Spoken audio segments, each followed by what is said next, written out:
प्रदेश सरकार विभिन्न नोटिफिकेशन निकालकर जनता को लगातार बेवकूफ बनाई जा रही है।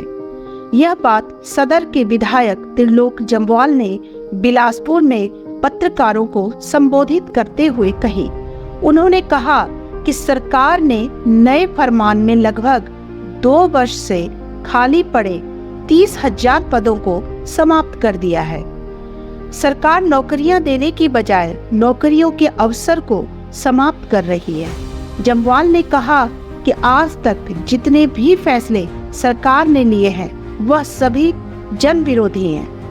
पहले टॉयलेट पर टैक्स लगाया, फिर हर गांव के क्षेत्र में ग्रामीणों के हर नल पर 110 रुपए वसूलने शुरू किए। अब परिवहन निगम की बसों में सामान ले जाने के लिए अलग अलग किराए वसूलने को उप मुख्यमंत्री मुकेश अग्निहोत्री ने नोटिफिकेशन वापस ली। वर्तमान सरकार ने हिमाचल प्रदेश के प्रदेशवासियों को दिवाली का एक और तोहफा दिया है। इस तोहफे के अनुसार जो नोटिफिकेशन वर्तमान प्रदेश सरकार ने निकाली है उसके तहत प्रदेश में जो भी पोस्टें पिछले 2 वर्षों से खाली हैं या इससे ज़्यादा समय से खाली हैं, वो सारी पोस्टें तुरंत प्रभाव से समाप्त कर दी गई है। ये नोटिफिकेशन वर्तमान सरकार की 23 अक्टूबर 2024 की फाइनेंस डिपार्टमेंट की,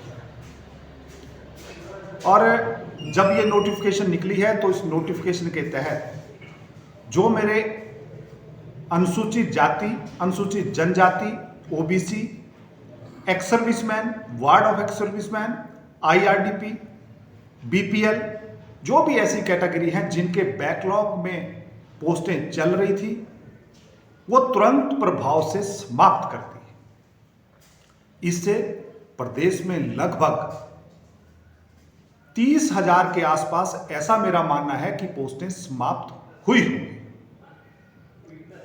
ये वही सरकार है जो 10 गारंटियां देके आई थी और उनकी सबसे पहली गारंटी ये थी कि प्रदेश के युवाओं को 5 लाख युवाओं को रोजगार देंगे, 1 लाख सरकारी नौकरियां कैबिनेट की पहली बैठक में निकालेंगे। उस सरकार ने बेरोजगारों को और बाकी SC, ST, OBC, ex serviceman, IRDP, BPL के बंधुओं को एक तोहफा दिवाली से पहले ये दिया है। चंद दिन पहले यही वो सरकार है जिसने टॉयलेट टैक्स लगाया था। जब हम लोगों ने हो हल्ला मचाया तो उसको वापस लिया। 2-4 दिन पहले इन्होंने एक और नोटिफिकेशन निकाली थी जिसके तहत कि एचआरटीसी की बसों में चाहे कोई 1 केजी सामान ले जाएगा उसका भी किराया देना पड़ेगा। उसमें भी आनंद फानंद में इन्होंने वो नोटिफिकेशन निकाली थी, फिर वो भी वापस करनी पड़ी।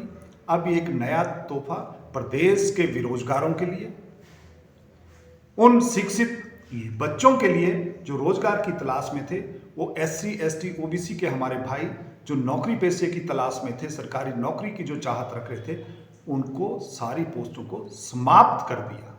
ये सरकार पहले इन्होंने डी नोटिफिकेशन की, लगभग 2200 से 2500 इंस्टीट्यूशन इन्होंने बंद किए, सरकार का रोजगार वो समाप्त किया। आपने आउटसोर्स पे लगे हुए आईपीएच में, पीडब्ल्यूडी में या विभिन्न डिपार्टमेंटों में जो लड़के लगे थे उन सबको आपने निकाल दिया। ये सरकार केवल निकालने का काम कर रही है। अब इन्होंने पोस्टें ही समाप्त कर दी और मैं ये मानता हूं कि एक पोस्ट को क्रिएट करने के लिए लगभग 2 वर्ष का समय लगता है। इसलिए ये वर्तमान सरकार कोई भी आगे भर्ती करने वाली नहीं है। ये प्रदेश के युवाओं के साथ, ये प्रदेश के बेरोजगारों के साथ छलावा है, धोखा है।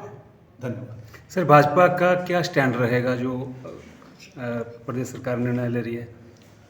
भारतीय जनता पार्टी समय पर इन सारी चीज़ों पर नजर बनाए हुए है। जो भी निर्णय पार्टी का हाईकमान तय करेगी उसको हम नीचे जमीन तक ले जाएंगे।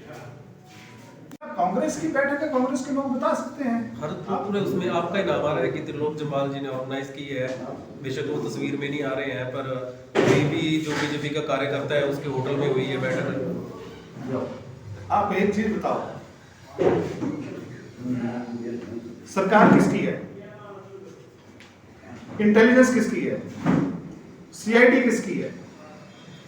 मैं कई नेताओं का बयान सुनता हूं कि हम हाई कोर्ट के सिटिंग जज से मांग करते हैं, हम सीबीआई से करते हैं। ओ भाई, तुम्हें अपनी सरकार पे विश्वास नहीं है? तुम्हें अपनी सरकार पे विश्वास नहीं है? और तो अगर तुम्हारी अपनी सरकार, भाई तुम्हारी सारी इंटेलिजेंस है, मैं तो यहीं बैठा हूं, इसी फील्ड में घूम रहा हूं, आप मेरी भी इंटेलिजेंस तो कर ही रहे हैं और करते रहो। क्या मिला आपको? ये कह रहे हैं कि जैसा आपने कहा कि हर्ष महाजन जी और त्रिलोक जम्वाल मिले, हम दो बीजेपी के नेता हैं। अगर बीजेपी का नेता बीजेपी के नेता से नहीं मिलेगा तो किससे मिलेगा? खबर तो यह होनी चाहिए थी कि त्रिलोक जम्वाल अगर कांग्रेस के किसी नेता से मिला। और दूसरे में आपकी जानकारी के लिए, अब मुझे कहना नहीं चाहिए, पता नहीं ऑन कैमरा कहना चाहिए कि नहीं कहना चाहिए, लेकिन मैं बड़ा वोकल, वैसे मैं मीडिया में आता नहीं, जब आता हूं तो पूरे उससे। मेरा हर्ष महाजन जी से पिछले लगभग 1 महीने से मिलना नहीं हुआ है, लेकिन मैं समझ गया कि बात कैसे बाहर आई, क्योंकि मेरे फोन पे उनसे बात हुई तो मुझे लगता है कि कोई कर रहा होगा ट्रैक की त्रिलोक जम्वाल किससे बात कर रहा है। फोन पे बात नहीं कर सकते, जिसको करना है वो करते हैं। अब आज का तो मुद्दा है 2 साल से जो मेन वही इशू है। तो अगर सरकार इस सूचना को वापस नहीं लेती तो भाजपा प्रेस वार्ता के अलावा भी कोई कार्रवाई करेगी कि मतलब प्रेस वार्ता तक किसमें रहेगी? ये मैंने कहा कि राजनीतिक परिस्थिति के ऊपर डिपेंड होती है, जैसे बॉल आएगी वैसे उसका जवाब दिया जाएगा, लेकिन परिस्थिति के अनुसार। And all the vacant posts laying so far the last 2 years or more than 2 years shall deemed have been abolished forthwith. That means कि 23 तारीख का ऑर्डर है, 23 को ही सारी पोस्टें समाप्त, forthwith. And a formal order be passed issued in this regard at earliest. वो अपने लेवल पे इसका एक ऑर्डर पास कर लें कि आपकी सारी पोस्टें खत्म कर दी गई। इससे बड़ा दुर्भाग्य इस प्रदेश का नहीं हो सकता, जो युवाओं को रोजगार देने के नाम पर, जो हमारे अनुसूचित जाति के बंधुओं को रोजगार देने के नाम पर, या SC ST OBC ward of ex serviceman, इन सबको नौकरी देने के नाम पर सत्ता में आई थी, उस सरकार ने अपना ये असली रूप युवाओं के और बेरोजगारों के विरुद्ध भी दिखा दिया। यही मैं आज इस प्रेस वार्ता के माध्यम से आपसे साझा करना चाहता हूं।